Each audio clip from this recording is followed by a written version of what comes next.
ആദ്യം തന്നെ പരിചയപ്പെട്ടപ്പോൾ ജസ്റ്റ് ഒരു പ്രപ്പോസൽ പോലെ വന്നു. അധികം വലിയ കാര്യമായിട്ടൊന്നും ഉണ്ടായിരുന്നില്ല. അങ്ങനെ സംസാരിച്ചപ്പോഴാണ് കൂടുതൽ അറിഞ്ഞപ്പോൾ എനിക്ക് പെർഫെക്റ്റ് ആണെന്ന് തോന്നി. അങ്ങനെ പ്രപ്പോസൽ വീട്ടിൽ വന്നു. പിന്നെ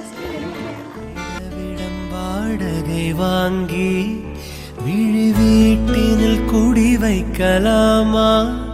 நான் வாழும் வீட்டுக்குள் வேறாரும் வந்தாலே தகுமா?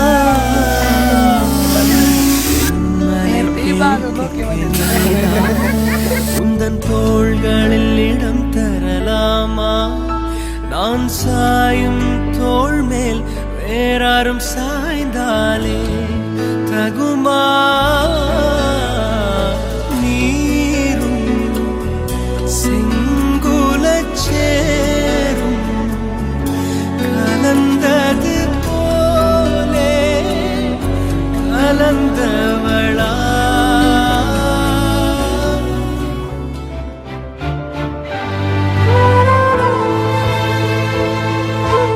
ആദ്യമായിട്ടാണ് ഇങ്ങനൊരു എക്സൈറ്റ്മെൻറ്റോട് കൂടിയിട്ടുള്ളൊരു ട്രീറ്റ്.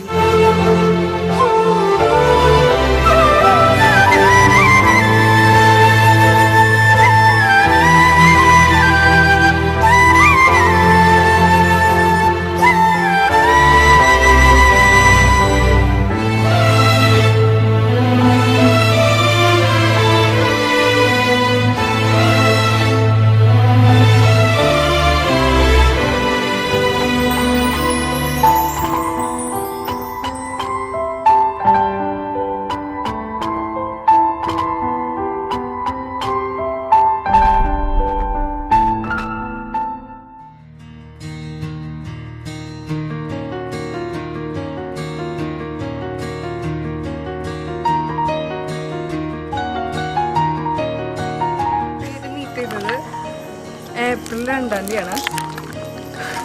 ഫസ്റ്റിനെ കാണുമ്പോൾ ഭയങ്കര ചമ്മലായിരുന്നു. ഫസ്റ്റിനെ കണ്ടപ്പോൾ തന്നെ ഞാൻ ഭയങ്കര ധൈര്യമായിരുന്നു ആദ്യം. പക്ഷെ എടുത്ത് വന്ന് കണ്ടപ്പോഴത്തേനും ധൈര്യം മുഴുവനും പോയി. അപ്പോൾ തന്നെ ഞാൻ തിരിച്ച് വീണ്ടും കിച്ചണിക്ക് ഒരു ഓട്ടം ഓടിയിട്ടുണ്ടായിരുന്നു.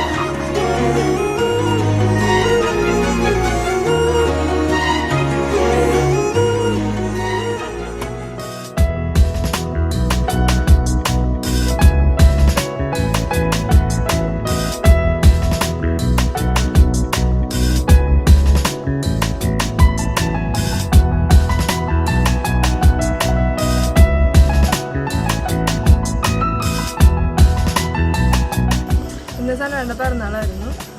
അപ്പോൾ ഒരു സർപ്രൈസ് കൊടുക്കാമെന്ന് വെച്ച് ചെറിയൊരു അറേഞ്ച്മെൻ്റ് ഒക്കെ ചെയ്തു. എൻ്റെ ഫ്രണ്ട്സ് 2-3 പേരാണ് ഹെൽപ്പ് ചെയ്തത്. അഖില്, കുഞ്ഞാറ്റ, അപ്പു, കുറച്ച് പേര് ഹെൽപ്പ് ചെയ്തിട്ടാണ്.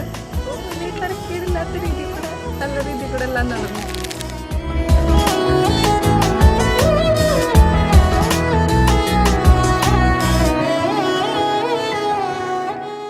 പക്ഷേ ഒരു വെറൈറ്റി ആയിട്ട് പ്രാവശ്യമാണ് ഇങ്ങനെ. പിന്നെ എൻ്റെ പാർട്ട്ണർ എന്ന് പറയുമ്പോൾ ആൾ പറഞ്ഞാൽ അത്രയും പെർഫെക്റ്റാണ്. എന്താ പറയുക, അളപ്പോൾ ഒരാളെ കിട്ടാൻ നല്ല ലക്കിയാണ്. ഞാൻ ഭയങ്കര ഹാപ്പിയാണ്. സോ ഇത്രയും സപ്പോർട്ടായിട്ടുള്ള നിൽക്കുമ്പോൾ ഇത്തരത്തിലൊരു സപ്പോർട്ട് എന്താണ്